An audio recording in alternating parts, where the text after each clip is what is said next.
So the idea really was kind of, we talked a bunch of slides and we presented a bunch of concepts. So it's always kind of nice to kind of bring together and kind of see it visually in a demo form. So that's what I'm going to do next. So here you will see a bit of an explanation about some of the things that we already talked about. So I might speed through that, but then it'll get into, we'll start with hey, this is OpenShift console, and this is, you'll see the Open Data Hub that Abhinav was talking about installed. And now as a data scientist, how I can log in to a Jupyter, log into OpenShift, and you'll see the Jupyter notebook, and then I'll start doing my experiments, model training, and then you'll see the deployment of that. So hopefully it kind of gives you a sense of what we were talking about. To solve a problem with machine learning, data scientists and other practitioners use a workflow that looks like this. They start by formalizing the problem they're actually trying to solve and identifying the metrics that imply success. They then collect, clean, and label the training data to use as examples before converting these data into a format that's suitable for a machine learning algorithm. The next step is training a model, or identifying good trade-offs in learning a function to map from examples to results, and validating that model to ensure that it performs as well on data that it hasn't seen as on data that it has. Finally, putting a model into production means deploying it as a service and continuously monitoring its performance over time. This workflow has a lot in common with a conventional software development workflow, and the same DevOps practices that support conventional software development can also support the machine learning workflow. We'll see how OpenShift supports this workflow from end to end, using the concrete example of text classification. That is, we want a service that accepts a document and returns a label of either legitimate or spam. The first concern is having an environment for machine learning discovery. In the past, practitioners were faced with an unpalatable choice. Either use only tools and frameworks supported by their IT department, or manage their own infrastructure. OpenShift and the Operator framework make it possible to support truly self-service discovery environments on shared infrastructure. The Open Data Hub Operator, which is a community project sponsored by Red Hat, lets practitioners deploy and manage a machine learning discovery environment, including interactive development, storage, compute, and visualization components. We're going to use the Open Data Hub to request an interactive development environment with Jupyter Hub now.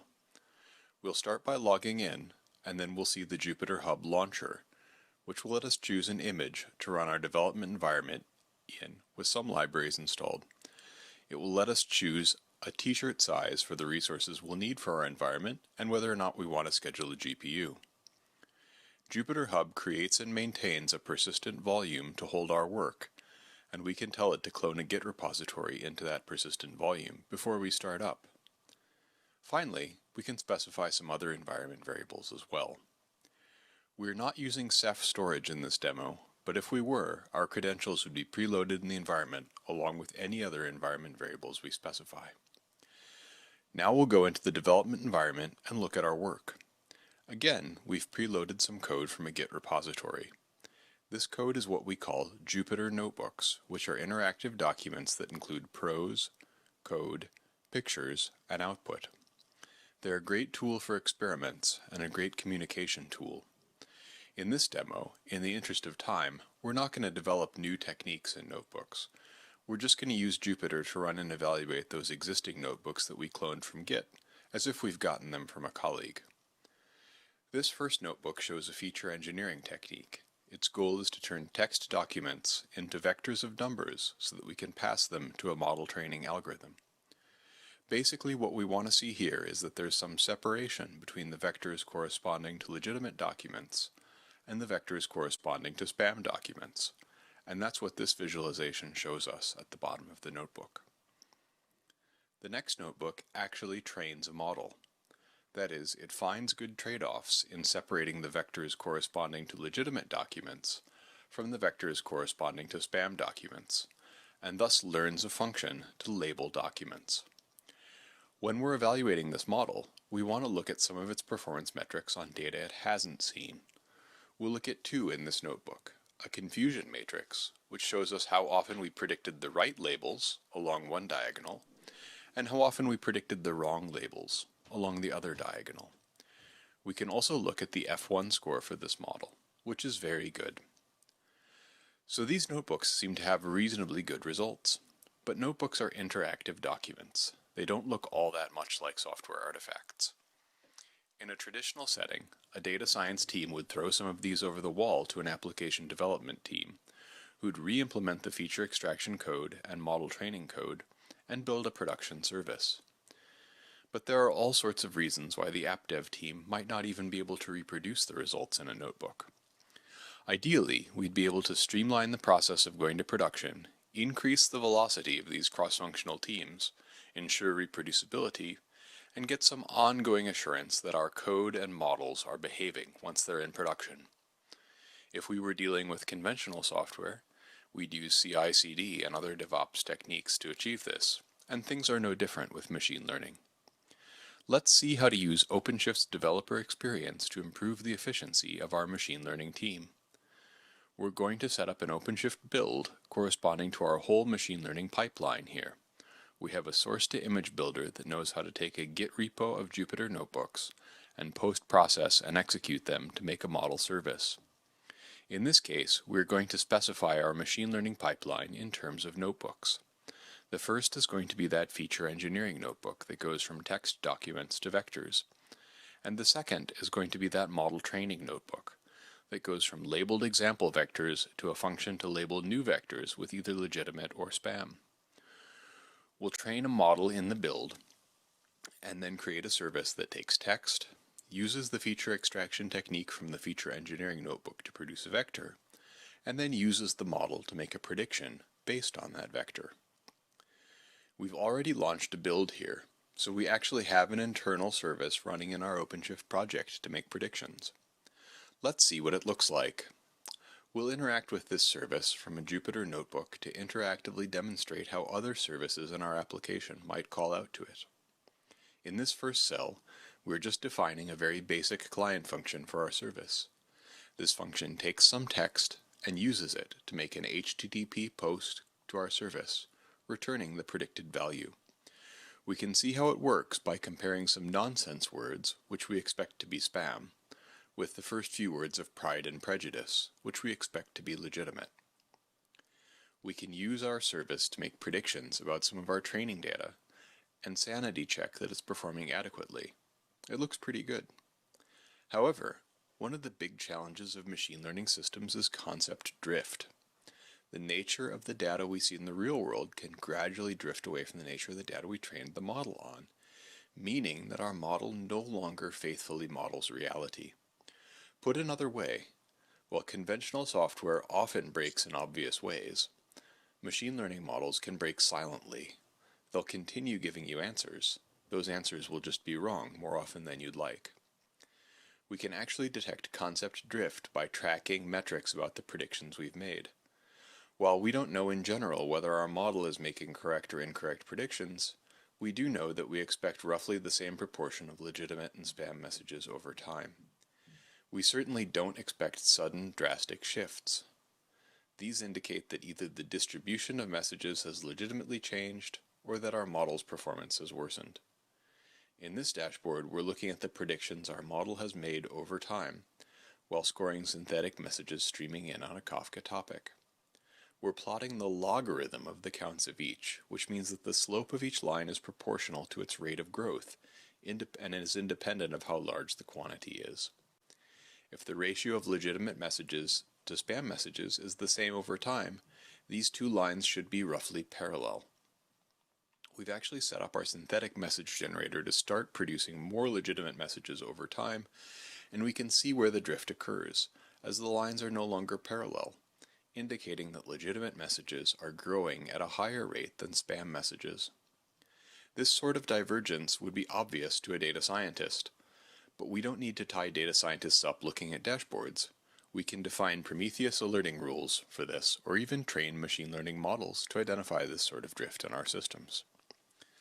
In this short demo, we've seen how OpenShift supports a data scientist's entire workflow, from self-service provisioning for a self-contained discovery environment with storage, streaming, compute, and interactive development, to model deployment and production monitoring, we've seen how the benefits of OpenShift for contemporary software development teams also apply to the teams who are building machine learning systems and intelligent applications. You guys are talking about, models queue and then how to productionalize the models.